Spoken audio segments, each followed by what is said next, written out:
Assalamualaikum warahmatullahi wabarakatuh. Perkenalkan, nama saya Nur Rahma dari Prodi Bimbingan dan Konseling kelas C tahun 2020. Pada video ini, saya akan membahas mengenai materi mata kuliah keterampilan komunikasi. Nah, teman-teman, setiap hari manusia membutuhkan dan senantiasa berusaha menjalin komunikasi atau hubungan dengan sesamanya. Komunikasi itu sendiri mempunyai beberapa peranan penting dalam rangka menciptakan kebahagiaan. Yang pertama, membantu perkembangan intelektual dan sosial kita. Yang kedua, identitas atau jati diri kita terbentuk lewat komunikasi dengan orang lain. Yang ketiga, perbandingan sosial hanya dapat kita lakukan lewat komunikasi dengan orang lain. Yang keempat, membantu dalam kesehatan mental kita. Beberapa keterampilan dasar dalam berkomunikasi. Yang pertama, mampu saling memahami.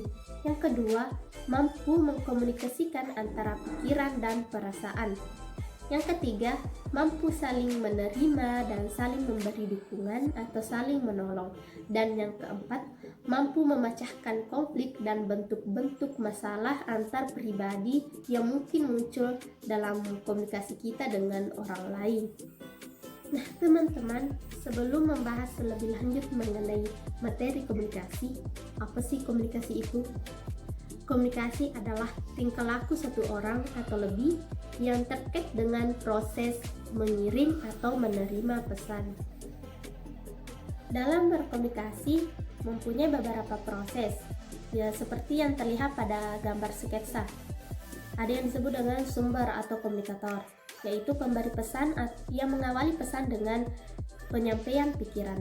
Selanjutnya ada yang disebut dengan pesan atau kata-kata atau tulisan yang disampaikan oleh komunikator. Selanjutnya saluran, yaitu medium pesan, apakah melalui medium formal atau informal. Nah, selanjutnya ada yang disebut dengan penerima pesan atau sering kita sebut komunikan, yaitu objek yang menjadi tujuan penyampaian pesan. Selanjutnya umpan balik, yaitu jawaban komunikan. Umpan balik ini menunjukkan apakah pesan itu telah dipahami atau tidak. Ada beberapa jenis-jenis komunikasi. Komunikasi berdasarkan peserta komunikasinya dibedakan menjadi 4. Yang pertama, komunikasi intrapersonal, yaitu komunikasi yang berlangsung di dalam diri individu.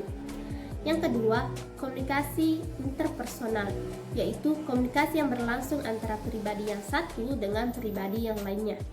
Yang ketiga, komunikasi kelompok, yaitu komunikasi yang berlangsung antara kelompok dengan kelompok atau individu dengan kelompok melalui rapat atau pertemuan dan sebagainya. Yang keempat, komunikasi massa, yaitu komunikasi dengan khalayak atau massa, misal dalam pidato atau sering kita sebut dengan media massa. Adapun jenis-jenis komunikasi berdasarkan media penyalurannya. Ada yang disebut dengan komunikasi lisan, yaitu pesan yang disampaikan melalui kata-kata dengan tatap muka atau secara lisan.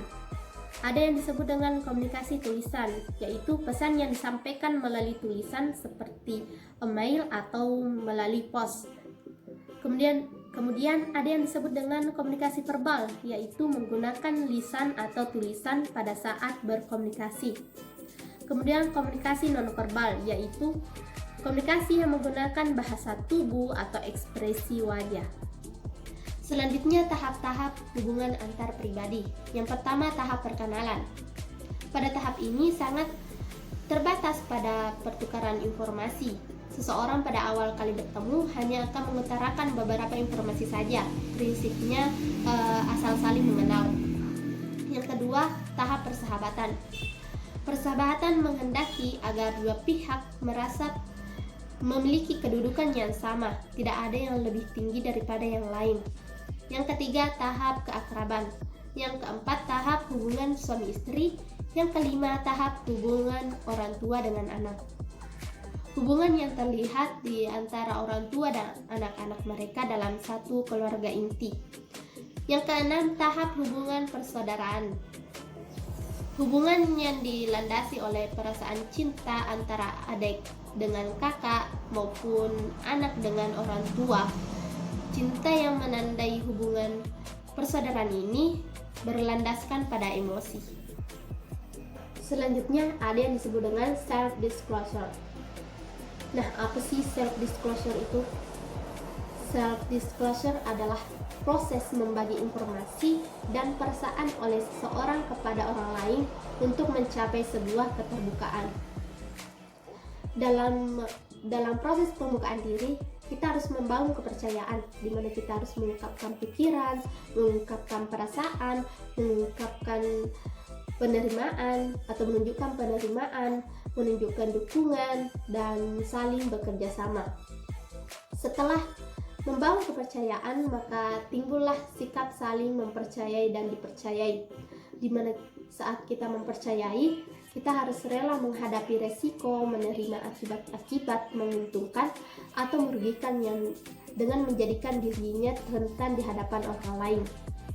Selanjutnya, jika kita dipercaya, maka kita harus rela menanggapi orang lain yang mengambil risiko dengan cara menunjukkan jaminan bahwa orang lain tersebut akan menerima akibat-akibat yang menguntungkan.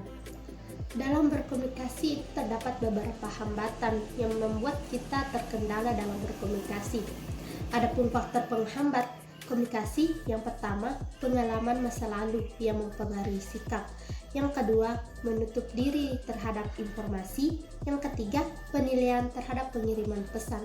Yang keempat, pengamatan yang berbeda. Yang kelima, perbedaan persepsi. Yang keenam, pengaruh emosi. Dan yang ketujuh, salah informasi. Ada pula konflik dalam hubungan antar pribadi. Pada umumnya, masyarakat memandang konflik sebagai keadaan yang buruk dan harus dihindari. Konflik dipandang sebagai faktor yang merusak hubungan, maka harus dicegah. Padahal konflik itu justru dapat memberikan manfaat positif bagi diri kita maupun hubungan kita kepada orang lain. Di antaranya, menjadikan kita sadar bahwa ada persoalan yang perlu diselesaikan. Kemudian mendorong kita untuk melakukan perubahan pada diri sendiri. Kemudian konflik menjadikan hidup lebih menarik. Dan perbedaan pendapat membina tercapainya keputusan bersama. Serta menghilangkan ketegangan kecil yang sering kita alami dalam hubungan dengan orang lain. Jika terjadi konflik antara individu atau kelompok, maka ada beberapa strategi yang mereka lakukan dalam mengatasi konflik tersebut. Yang pertama, gaya kura-kura, yaitu gaya yang lebih senang menarik diri bersembunyi dalam tempurung tubuhnya untuk menghindari konflik.